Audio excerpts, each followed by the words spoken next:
She's not your real grandma." I heard my daughter-in-law yell at my grandson during the family trip. I smiled. I had been waiting for this moment. At dinner, I revealed the heirs to my hidden $50 fortune. She fainted at what I said next. "I'm glad to have you here. Follow my story until the end and comment the city you're watching from, so I can see how far my story has reached. My name is Lorna, and at 70 years old, I thought I'd experienced every possible humiliation life could offer. I was wrong. She's not your real grandmother." The words sliced through the warm evening air like a blade, cutting deeper than any physical wound ever could. I was sitting on the porch of our rented cabin, watching my 8-year-old grandson Lance play with his toy cars, when my daughter-in-law Lyra's shrill voice shattered the peaceful moment. Lance looked up from his toys, confusion clouding his innocent face. "What do you mean, Mom?" Lyra stood in the doorway, her perfectly manicured hands on her hips, that familiar look of disdain etched across her features. She'd been drinking wine all afternoon, and the alcohol had loosened her tongue in ways that would normally require more careful calculation. "I mean, she's just your father's mother, honey. Not really family like us. She's just here because we have to take care of her." The casual cruelty in her voice made my chest tighten. But instead of the familiar sting of tears, something else washed over me. Relief. After 3 years of careful observation, of deliberate poverty performance, of allowing myself to be treated like a burden, I finally had the confirmation I'd been waiting for. I smiled. Not the forced, polite smile I'd perfected over decades of disappointing social situations, but a genuine, knowing smile that came from somewhere deep inside. The same place where I'd been storing every slight, every dismissive comment, every moment of deliberate exclusion. "Lorna, why are you smiling like that?" Kent, my son, appeared behind Lyra, his voice carrying that tone of exhausted annoyance I'd grown accustomed to. "Lyra didn't mean anything by it. She's just tired from the drive." Of course he would defend her. He always did. Even when she made me sleep on the pull-out couch during family visits because the guest room needed to stay nice for real guests. Even when she served me dinner on paper plates while the rest of the family ate off her precious china. Even when she made subtle comments about how some people never learned to contribute properly to family gatherings. "Oh, I know exactly what Lyra meant," I said softly, my voice steady despite the earthquake happening inside my chest. "And it's perfectly fine." Lance abandoned his toys and climbed onto my lap, his small arms wrapping around my neck with the unconscious affection that only children possess. "You're my real grandma, Nana. I don't care what Mom says." The pure love in his voice almost broke my resolve. Almost. But then I caught sight of Lyra rolling her eyes, her expression making it clear that she viewed even this innocent gesture as somehow inappropriate. "Lance, come inside and wash up for dinner," she commanded. "And don't get your clothes dirty sitting on that old couch." The old couch. The one I'd been relegated to during our 3-day family vacation, while Lyra and Kent enjoyed the master bedroom, and Lance had his own room. The pull-out mattress was lumpy and uncomfortable, but I'd said nothing. I'd learned long ago that complaints only gave Lyra more ammunition. As Lance reluctantly climbed down and trudged inside, I remained on the porch, watching the sun begin its descent behind the mountains.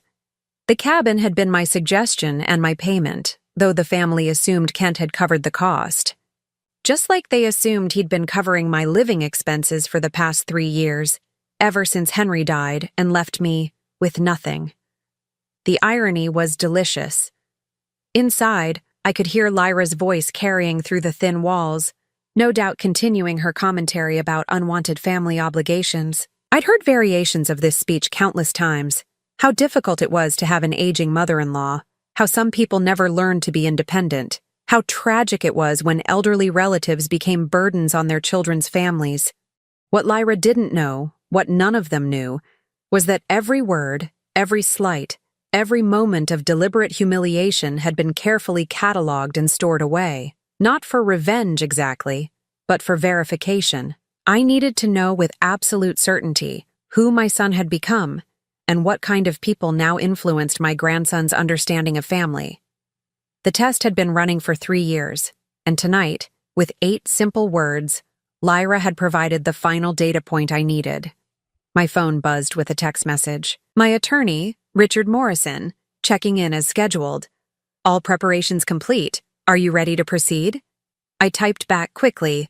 Tomorrow evening, during dinner, have everything ready. The plan I'd been crafting for months was finally ready for execution.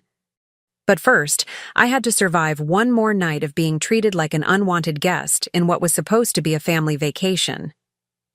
Through the screen door, I could hear Kent setting the table while Lyra complained about having to cook for so many people, as if feeding 4 people was some kind of massive undertaking. Lance was chattering about something he'd seen on television, his voice bright and innocent, unaware of the undercurrents of resentment flowing around him.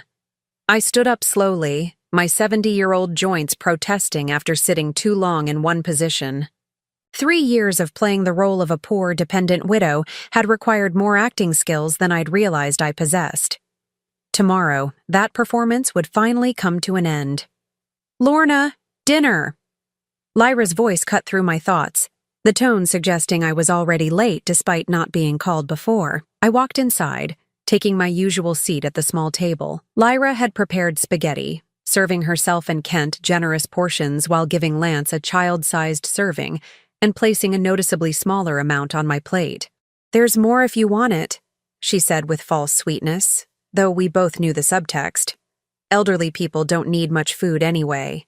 Kent was absorbed in his phone, probably checking work emails despite being on vacation. He'd inherited his father's tendency to avoid family tension by simply not acknowledging it existed. Henry had done the same thing whenever his sister visited and made cutting remarks about my background. Some patterns, I reflected, were generational. "So, Nana," Lance said, twirling spaghetti around his fork with the intense concentration of childhood.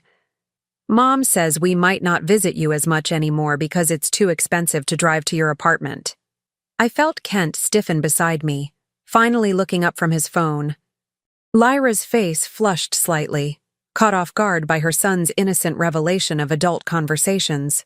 "Well," I said carefully, "sometimes circumstances change, sweetheart. People make decisions based on what they think is best." What I didn't say was that after tomorrow, the question of visits would be irrelevant.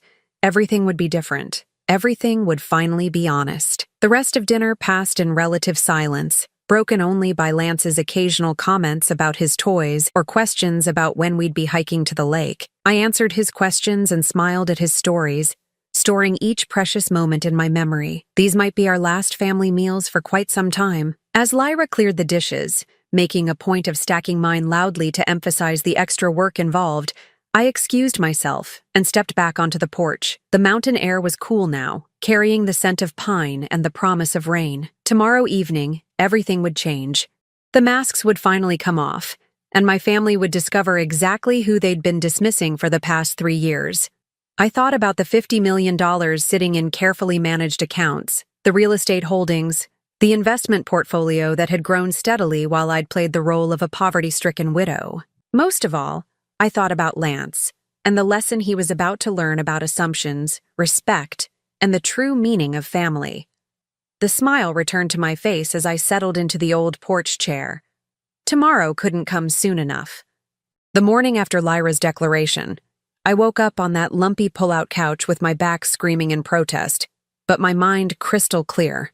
As I listened to the family stirring in their comfortable beds, I reflected on how I'd arrived at this moment. 3 years ago, when Henry died, I made a decision that surprised even me. Instead of revealing the true extent of our wealth, I chose to hide it, to test, to observe, to see who my family really was when they thought I had nothing to offer except need. Henry and I had been careful with our money for 50 years. While he worked his modest job at the electronics plant, I'd been quietly building an investment portfolio that would have shocked anyone who knew us. We lived in a small house, drove old cars, and clipped coupons not because we had to, but because we understood that wealth grew in silence.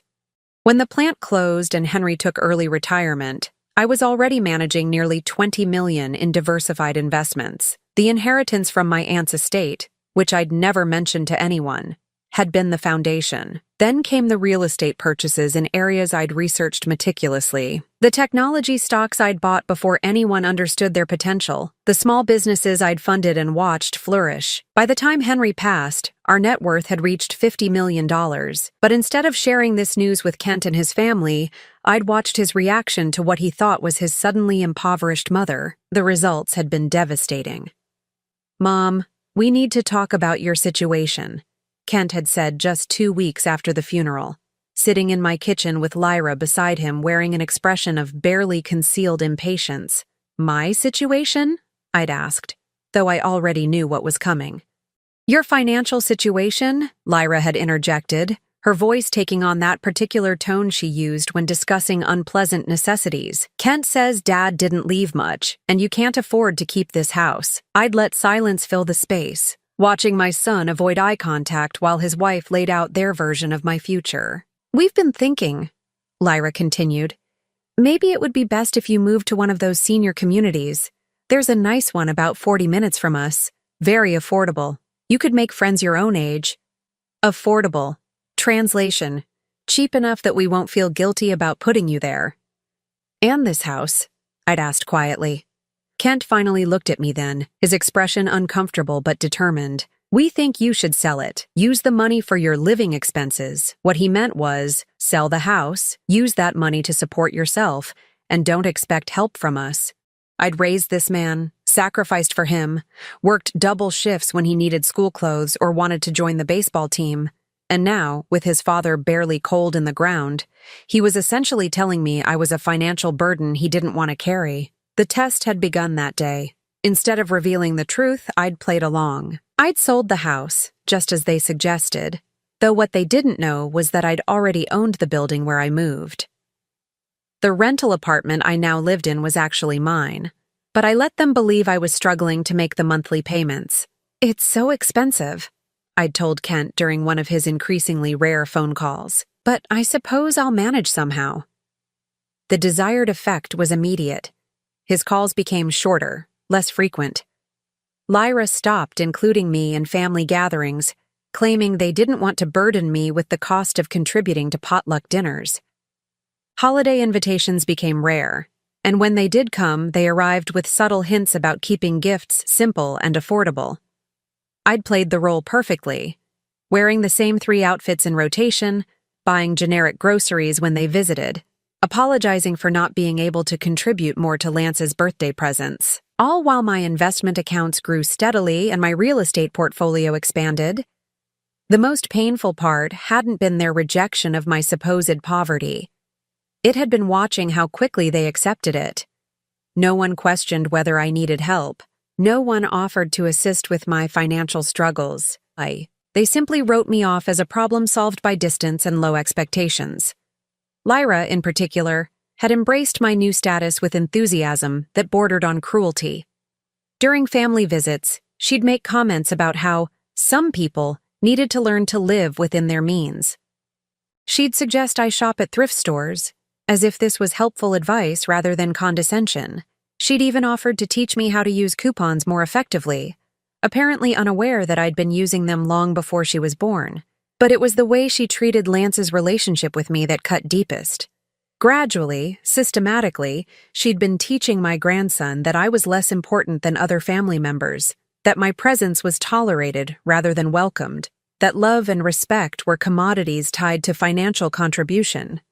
"Nana can't come to your school play, honey," I'd overheard her tell Lance once. "She can't afford the gas money, and it would be awkward to ask." I could have easily afforded to fly to his school play and rent a hotel room afterward. Instead, I'd missed it, watching my grandson learn that economic circumstances determined family priorities. The really masterful part of Lyra's manipulation was how she framed it as protection. She was protecting me from embarrassment, from feeling bad about my limitations, from the stress of trying to keep up with their lifestyle. In reality, she was systematically erasing me from my grandson's life while appearing compassionate to anyone who might be watching. Kent, for his part, had simply allowed it to happen. When I tried to discuss Lance's increasing distance during our last phone conversation, he'd brushed off my concerns. "He's just busy with school and friends, Mom. Kids that age don't really want to hang out with grandparents anyway. It's normal. Normal. As if the gradual dissolution of a family bond was just part of natural development rather than the result of deliberate manipulation. But through it all, I'd watched and learned. I'd seen who they really were when they thought no one important was looking. I'd documented every slight, every dismissive comment, every moment when they chose convenience over compassion. Yesterday, when Lyra told Lance I wasn't his real grandmother, she'd provided the final piece of evidence I needed. Not just that she didn't respect me, but that she was actively working to poison my relationship with my grandson. Now, lying on this uncomfortable couch while my family slept peacefully in their comfortable beds, I felt something I hadn't experienced in 3 years: anticipation. Tonight, during dinner, the performance would end, the masks would come off, and everyone would finally see the truth. I pulled out my phone and scrolled through my investment accounts, checking the morning numbers. 52 million now, thanks to some particularly good decisions in the renewable energy sector. More than enough to ensure Lance's future, regardless of his parents' financial planning skills. More than enough to rewrite the rules of this family entirely. From the kitchen, I could hear Lyra starting coffee, probably wondering why the old woman was taking so long to get off the couch and make herself useful. Little did she know that in less than 24 hours, she'd be the one wondering about her usefulness to this family. The thought made me smile as I finally forced myself upright and prepared to endure one more day of being treated like a burden I'd soon prove I'd never actually been. The morning passed with the usual family vacation rhythm.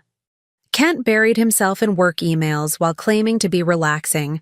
Lyra spent an hour getting ready to hike a mile-long trail, and Lance bounced between boredom and bursts of energy. I played my part, offering to clean up breakfast while apologizing for being slow. But something was different about me, and I could see that Lyra had begun to notice. "You seem energetic today," she said, watching me wash dishes with more efficiency than usual.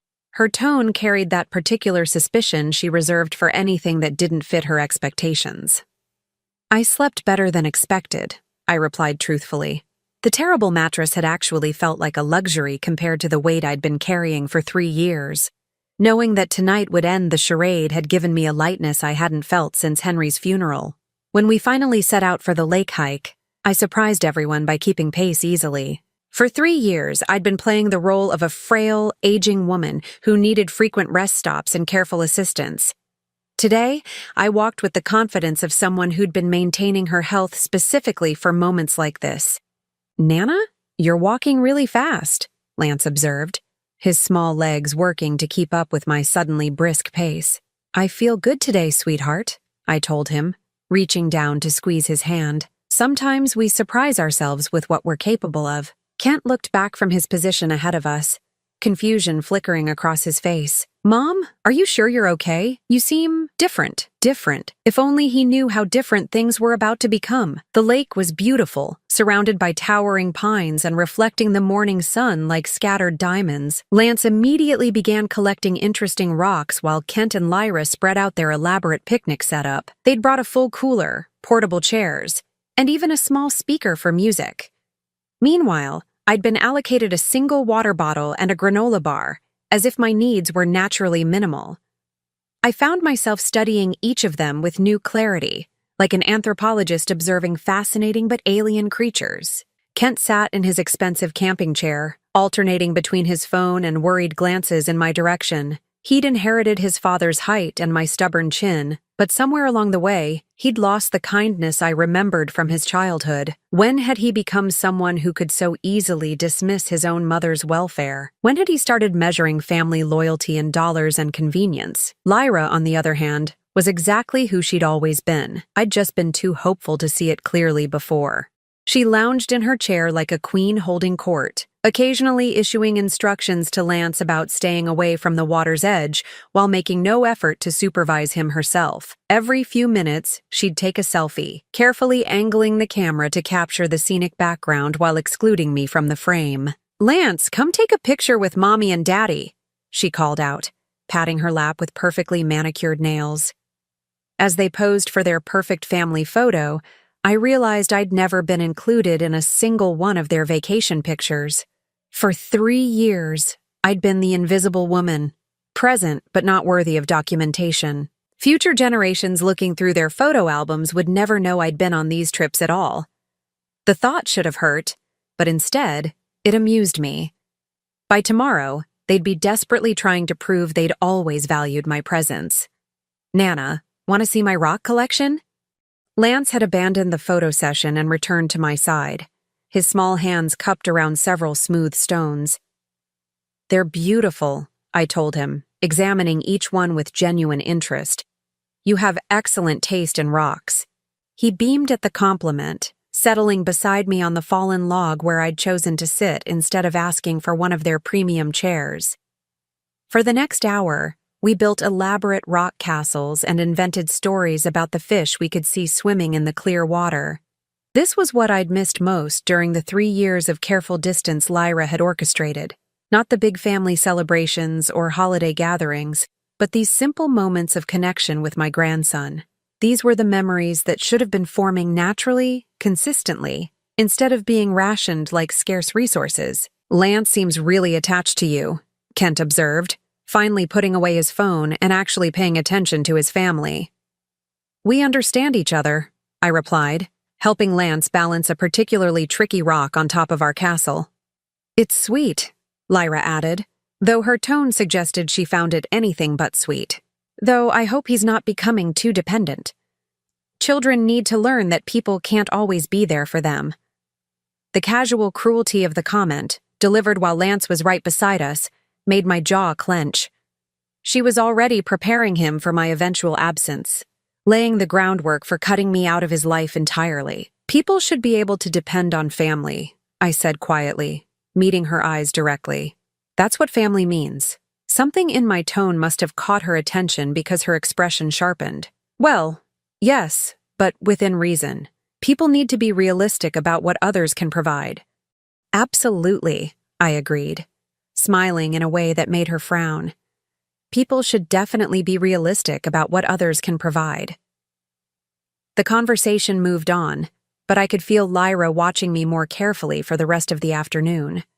Her instincts were telling her something had shifted, though she couldn't identify exactly what. As we packed up to return to the cabin, I made my next strategic move. "I've been thinking," I announced, shouldering my small backpack with energy that surprised them. "We should have a special dinner tonight, a real family meal." "Mom, we already planned to order pizza," Kent said, looking tired from our short hike. "It's easier." "Oh, but I insist," I continued cheerfully. "I'd like to cook for everyone. It's the least I can do after you've all been so accommodating about including me in this vacation." Lyra's eyes narrowed. She'd grown accustomed to my apologetic gratitude, but there was something different in my tone now. Something that sounded almost like challenge. "You don't need to go to all that trouble," she said carefully. "Besides, the kitchen in the cabin is pretty small, not really set up for elaborate cooking." "I'll manage," I assured her. "I'm more resourceful than people give me credit for." That evening, as I stood in the cabin's tiny kitchen preparing what would be our last meal together as a deceived family, I felt a strange combination of sadness and anticipation. I was about to destroy the illusion of family unity that Kent and Lyra had constructed around their own convenience, but I was also about to free all of us from the lies we'd been living. "Smells good in here," Kent said, wandering into the kitchen as I put the finishing touches on a meal that had cost more than they knew. I'd driven to the expensive market in town earlier and purchased ingredients that reflected my actual budget rather than my supposed limitations. "I found some wonderful steaks on sale," I lied smoothly, "and I thought we deserved something special for our last night together." "Last night?" Lyra appeared in the doorway, her voice sharp with suspicion. "Of our vacation," I clarified, though we both knew that wasn't what I'd meant. As I called them to dinner, I felt the weight of 3 years of careful observation settling into place. Tonight, everything would change. The performance would end, the truth would emerge, and my family would discover exactly who they'd been dismissing. I looked around the small cabin one more time. memorizing this moment before everything shifted. By tomorrow, they'd understand that assumptions about power, money, and family loyalty could be dangerously wrong. The table was set, the food was ready, and Richard Morrison was standing by with all the legal documents that would reshape our family's future. As I called Lance to wash his hands for dinner, I smiled with genuine anticipation. It was time for the real conversation to begin. The dinner I'd prepared was worthy of a fine restaurant: prime ribeye steaks, roasted vegetables with herbs I'd grown myself before moving to my poverty apartment, and a chocolate dessert that had cost more than Lyra typically spent on groceries in a week. I watched their faces as they took their first bites, seeing surprise and confusion replace their usual patronizing acceptance of my simple cooking. "This is incredible, Mom," Kent said, cutting into his steak with appreciation. "When did you learn to cook like this?" "I've always cooked like this," I replied truthfully. "You just haven't been paying attention." Lance was attacking his child-sized portion with enthusiasm, chattering about how it was the best dinner ever. Lyra ate more slowly, her expression growing increasingly suspicious as she processed the quality and obvious expense of the meal. "Where did you get these steaks?" she asked finally, her tone casual but her eyes sharp. "They must have been expensive." "I found them on sale," I repeated my earlier lie, meeting her gaze steadily. "Sometimes you get lucky." "Lucky," she repeated, clearly not believing me. "Right." I set down my fork and reached for the wine I'd opened earlier, another expensive choice that hadn't gone unnoticed. The cheap box wine I usually brought to family gatherings was nowhere in sight tonight.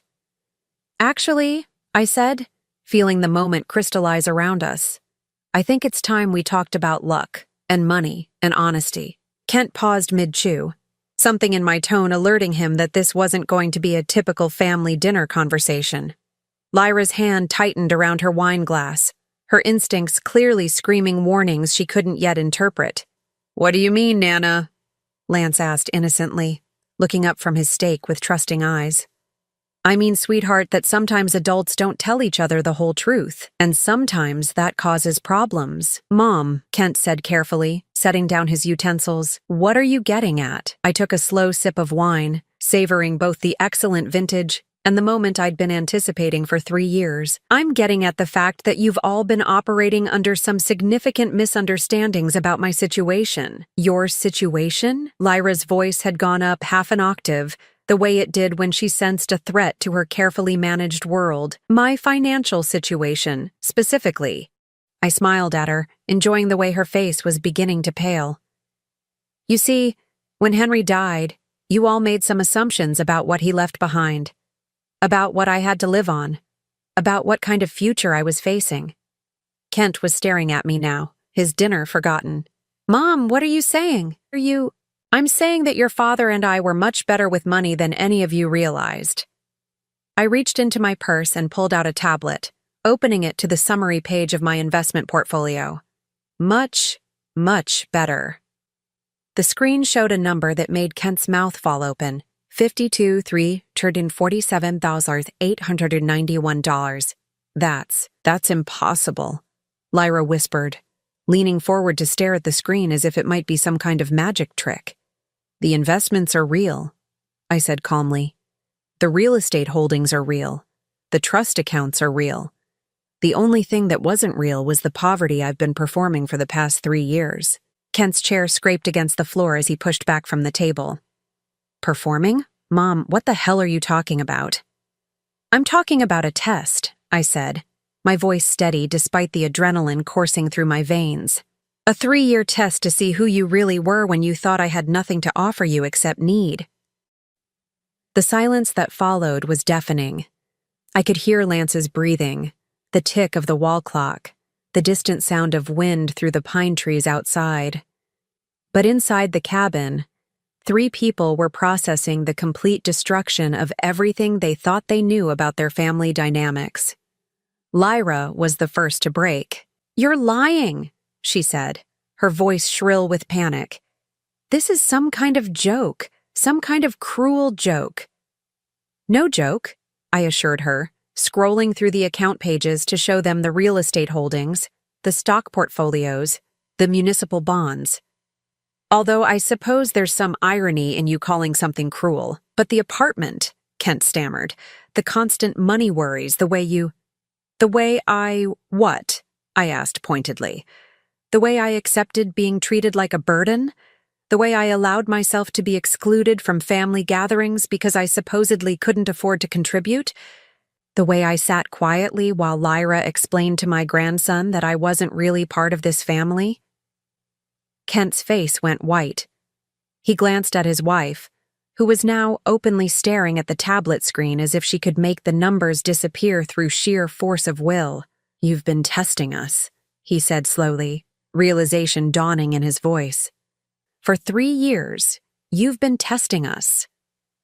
"And you failed," I said simply. "Spectacularly." Lyra suddenly stood up, her chair toppling backward with a crash. "This is insane. You can't just lie to your family for 3 years and then act like we're the villains." "Can I?" I asked, remaining seated while she loomed over the table. "Because from where I'm sitting, I simply allowed you to reveal who you really were when you thought there was nothing in it for you." "We took care of you," she shouted, her composure completely shattered now. "We included you in vacations. We called. We visited." "You warehoused me," I corrected firmly. "You managed me like an unpleasant obligation. You systematically excluded me from meaningful family moments while congratulating yourselves on doing the bare minimum." Lance was looking back and forth between the adults with growing alarm.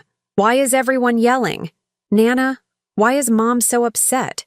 I reached over and took his small hand in mine. "Sometimes adults have disagreements about important things, sweetheart. But don't worry. Everything is going to be fine." "Everything is not going to be fine." Lyra's voice cracked with hysteria. "You've been lying to us. You've been manipulating us." "I've been observing you," I said coldly. "And what I observed was that when you thought I was poor and needy, you couldn't get rid of me fast enough. You treated me like a burden, excluded me from family decisions, and worst of all, you started teaching Lance that loving someone was conditional on what they could provide." Kent finally found his voice. "Mom, if you had just told us—" "Told you what?" I interrupted. "That I had money? And then what?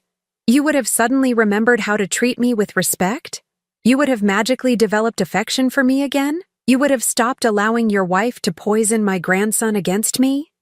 The word poison hit Lyra like a physical blow. She stumbled backward, her hand reaching for the wall to steady herself.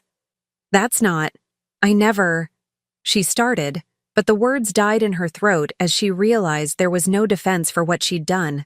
"Yesterday," I continued relentlessly, "when you told Lance that I wasn't his real grandmother, you confirmed everything I'd suspected about your character.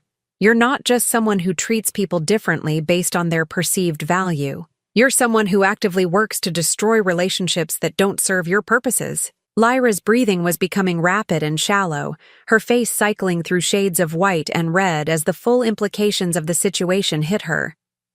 I think I'm going to be sick." And then, as if the universe had decided to provide the perfect punctuation to my revelation, she did exactly what I'd never expected, but would remember forever. She fainted.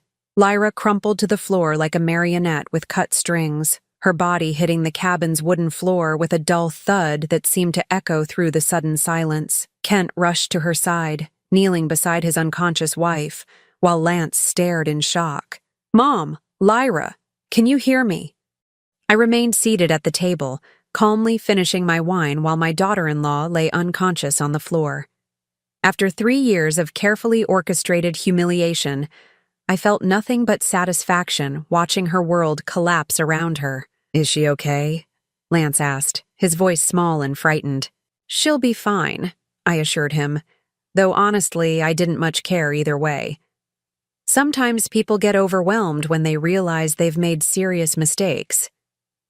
Kent looked up at me from where he knelt beside Lyra, his expression a mixture of shock, anger, and something that might have been the beginning of understanding.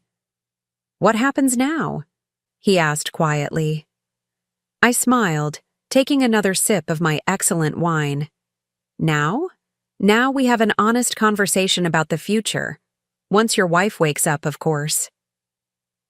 The test was complete. The results were conclusive. And the real conversation about our family's future was just beginning.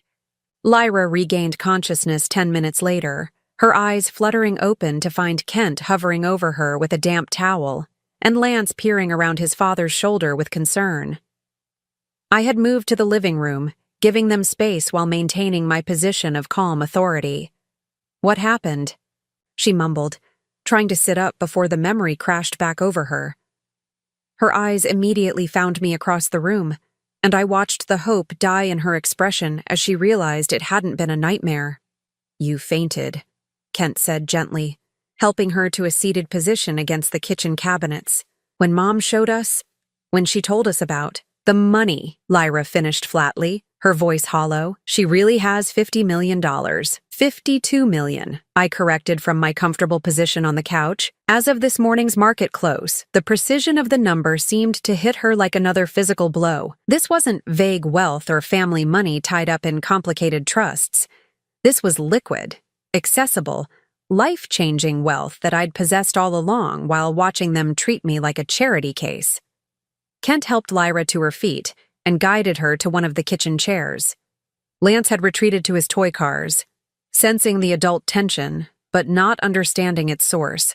The sight of my grandson playing quietly while his world shifted around him made my chest tight with protective anger. "I need to understand," Kent said, settling into the chair across from his wife while keeping his eyes fixed on me. "You've had this money for 3 years. You watched us struggle with decisions about your care, about including you in family events, about—" He stopped, the full scope of my deception hitting him. "You let us think you were poor." "I let you reveal who you really were," I corrected firmly. "I didn't make you treat me badly, Kent. I simply gave you the opportunity to show your true character when you thought there were no consequences." Lyra's hands were shaking as she reached for her water glass. "But why? Why would you do this to us?" The question was so genuinely bewildered that I almost felt sorry for her. Almost. "Because I needed to know," I said simply. "When Henry died, I realized I didn't actually know my own family anymore. I needed to understand who you'd become, who you'd marry, and most importantly, what kind of people would be influencing my grandson's understanding of family loyalty." "So you lied to us for 3 years," Kent said, his voice tight with controlled anger. "You manipulated us, tested us, set us up to fail." "I observed you," I replied coldly. "Everything you did, every choice you made, every way you treated me was entirely your decision. I simply didn't correct your assumptions about my financial situation." Lyra suddenly leaned forward, her eyes bright with desperate calculation. "But now that we know, everything can be different. We can start over. We can—" "No," I cut her off firmly. "We cannot start over. You can't unknow who you really are, and I can't forget what I've learned about both of you." The finality in my tone seemed to drain the last bit of color from her face. "What does that mean?" And I reached into my purse and pulled out a thick manila envelope, setting it on the coffee table where they could all see it. "It means that I've made some decisions about the future, about my will, about my assets, and about my relationship with this family." Kent's Adam's apple bobbed as he swallowed hard. "Mom, whatever you're thinking—" "I'm not thinking, Kent. I've already done it." I opened the envelope and pulled out the first document, a revised will that my attorney had prepared according to my exact specifications. My estate will be held in trust for Lance until his 25th birthday. The trustees will be my attorney and a financial management company, not family members. Lyra made a sound like air being let out of a balloon. "You're cutting us out completely?" "I'm ensuring that Lance has the resources he'll need for his future, regardless of his parents' financial planning abilities or character development." I pulled out the second document. "However, there are conditions." "Conditions?" Kent asked warily. "The trust can only be accessed if Lance maintains a relationship with me that isn't mediated or controlled by his parents. If I find that either of you has poisoned him against me, has prevented him from seeing me, or has in any way damaged our relationship, the money goes to charity instead." The silence that followed was so complete I could hear Lance's toy cars rolling across the wooden floor in the next room. "You can't do that," Lyra whispered, though her voice suggested she knew I absolutely could. "I can, and I have," I confirmed. "Additionally, I've established a fund for Lance's education, healthcare, and general welfare that will be administered independently. You won't have access to it, but you also won't be financially responsible for major expenses." Kent was staring at the documents as if they were written in a foreign language. "You're basically bribing us to let you have a relationship with Lance." "I'm protecting myself and my grandson from your demonstrated willingness to cut people out of family relationships when it suits your convenience," I corrected sharply. "You spent 3 years systematically reducing my role in Lance's life. Now you'll spend the next 17 years ensuring that doesn't happen again." Lyra's breathing was becoming shallow again, and I wondered idly if she might faint a second time.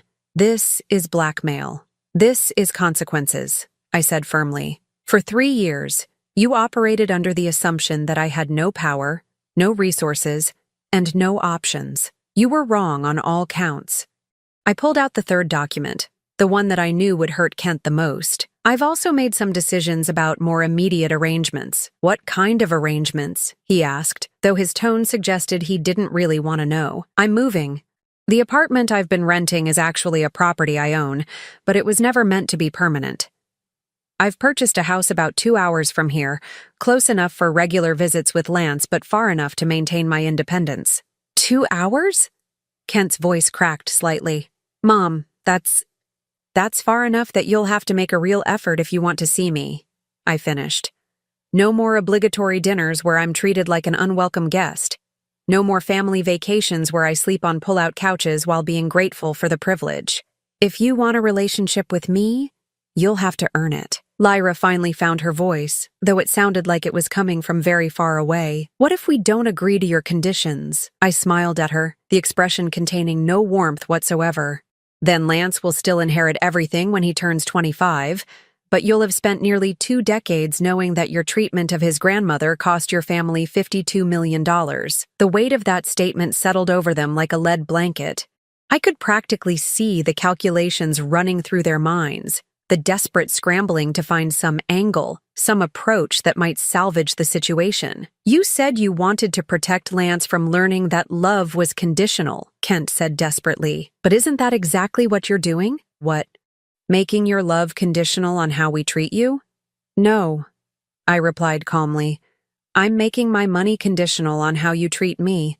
My love for Lance has never wavered, despite your best efforts to damage our relationship. But my willingness to financially support people who have demonstrated their disdain for me, that ship has sailed." I stood up, smoothing my dress and preparing to deliver the final blow.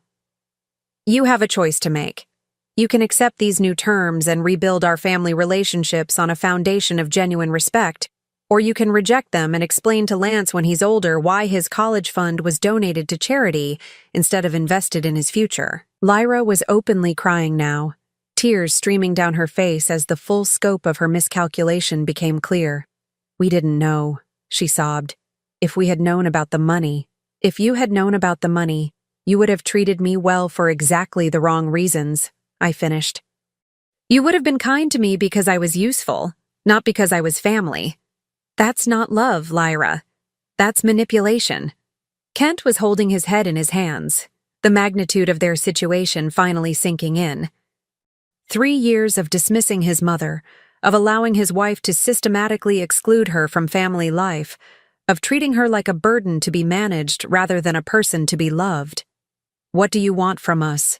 he asked finally, his voice muffled by his hands. "I want you to decide who you want to be," I said simply. "You can be the kind of people who love family members regardless of their financial status. Or you can be the kind of people who measure relationships by their profit potential. But you can't be both, and you can't pretend the past 3 years didn't happen." I walked to the window and looked out at the lake where Lance and I had built rock castles just hours earlier. Tomorrow, we would drive home separately. They would return to their regular life with the knowledge that everything had changed, and I would begin the process of building something new. I'll give you tonight to discuss it, I said without turning around. In the morning, you can let me know what you've decided. Behind me, I could hear Lyra's quiet sobbing and Kent's whispered attempts to comfort her, but I felt no sympathy for their distress. They had created this situation with their choices, their assumptions, and their casual cruelty. Now they would have to live with the consequences. I woke up the next morning to the sound of hushed, frantic whispers coming from Kent and Lyra's bedroom. They'd been up most of the night, and from the bits of conversation that drifted through the thin cabin walls, I gathered they were still trying to find some angle that would restore their position of power. There wasn't one. Lance was already awake, sitting at the small kitchen table with a bowl of cereal, swinging his legs and humming quietly to himself. He looked up when I emerged from my uncomfortable couch, his smile as bright and uncomplicated as ever. "Morning, Nana. Are we going home today?" "We are, sweetheart," I said, ruffling his hair as I passed by to make coffee. "Are you excited to see your room again?" "I guess. But I liked building rock castles with you yesterday. Can we do that again sometime?" The simple question made my throat tight with emotion. "I hope so, Lance. I really hope so." Kent appeared in the doorway, looking like he'd aged 5 years overnight. His hair was disheveled, his eyes were bloodshot, and he moved with the careful precision of someone trying to hold himself together. "Mom," he said quietly, "can we talk?" I glanced at Lance, who was absorbed in his cereal and seemingly oblivious to the adult tension surrounding him. Of course, we stepped onto the porch, the morning air crisp and clean in a way that felt symbolic. The mountain lake stretched out before us, peaceful and unchanging, indifferent to the human drama that had unfolded in its shadow. "We want to accept your terms," Kent said without preamble, his voice hoarse from exhaustion and emotion. I studied his face, looking for signs of genuine understanding versus desperate calculation. "All of them? All of them." He rubbed his face with both hands. "Lyra's not happy about it, but she understands we don't have a choice." "This isn't about choice, Kent," I said firmly. "This is about character. If you're only accepting my terms because you feel trapped, then we're not building anything real." He was quiet for a long moment, staring out at the water. When he finally spoke, his voice was barely above a whisper. "I failed you, didn't I?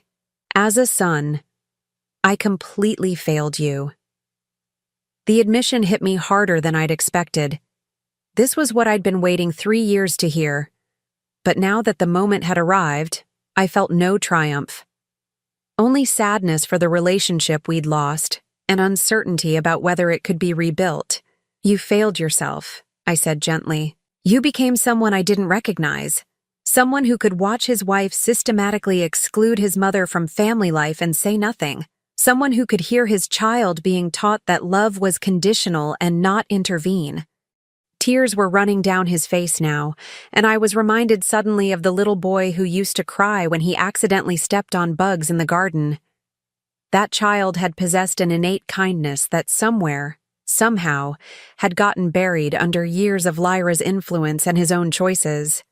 "Can you forgive me?" he asked, the question raw with genuine remorse. "I can learn to forgive you," I said carefully. "But forgiveness doesn't erase consequences." "The past 3 years happened, Kent. The way you treated me, the way you allowed me to be treated, the damage done to my relationship with Lance. Those things are real." He nodded, accepting the weight of what he'd done. "What do we do now?" "Now you prove that you mean what you're saying. Not through grand gestures or dramatic apologies, but through consistent, respectful behavior over time. You show me that you remember I'm your mother, not a burden to be managed. And Lyra?" I looked through the screen door to where I could see his wife sitting at the kitchen table, her face puffy from crying and her hands wrapped around a coffee mug like it was an anchor. She was staring at nothing, clearly trying to process a world where she no longer held all the power in family relationships. "Lyra will have to decide who she wants to be," I said honestly. "She can learn to treat me with respect, or she can continue to see me as an obstacle to her perfect family vision. But she can't do both, and her choice will determine what kind of relationship she has with the money that will shape Lance's future." Kent winced at the blunt reminder of the financial stakes involved. "She's scared." "She should be," I replied without sympathy. She spent 3 years systematically trying to erase me from my grandson's life while treating me like hired help. Fear is an appropriate response to realizing that her actions have consequences. We stood in silence for a moment, watching Lance through the window as he finished his breakfast and wandered over to the toy box in the corner of the living room. His innocence in the midst of our family's upheaval was both heartbreaking and motivating. "I want him to know his grandmother," Kent said suddenly. "The real you, not the version Lyra's been teaching him to see." "Then you'll have to actively work to make that happen," I told him. "No more passive acceptance when Lyra makes cutting remarks about me. No more allowing her to exclude me from family decisions or events. No more treating my presence like a favor you're doing me instead of a relationship that benefits everyone." "I understand. I hope you do," I said, meaning it sincerely. "Because this is your last chance, Kent. I won't spend another 3 years being treated like a second-class family member while pretending it doesn't hurt." 6 months later, I was sitting in the sunroom of my new house, watching Lance help me tend to the herb garden we'd planted together. The 2-hour drive had indeed proven far enough to require real effort for visits, which meant that when they came, the time felt intentional rather than obligatory. Kent visited every other weekend, sometimes bringing Lyra, sometimes coming alone when she was too busy to make the trip. I suspected these solo visits were his way of rebuilding our relationship without the complication of his wife's resentment, and I appreciated the effort. Lyra's adjustment to our new dynamic had been painful to watch, but necessary to witness. She'd tried various approaches: sullen compliance, fake enthusiasm, strategic absences, before finally settling into a pattern of cautious politeness that felt sustainable, if not warm. "She's never going to like me," I'd told Kent during one of his solo visits. "Probably not," he'd agreed honestly. "But she's learning to respect you, and that might be enough." It was enough, I'd decided. I wasn't interested in fake friendship or forced affection.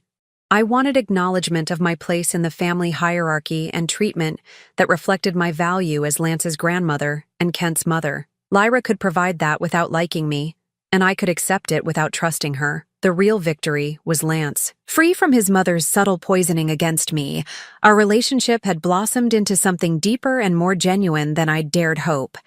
He spent every other weekend with me, learning to cook my recipes, helping with my garden, and absorbing stories about his grandfather and the family history Lyra had never bothered to ask about. "Nana," he said now, carefully transplanting a basil seedling, "Mom says you're really rich. Is that true?" I smiled at his directness.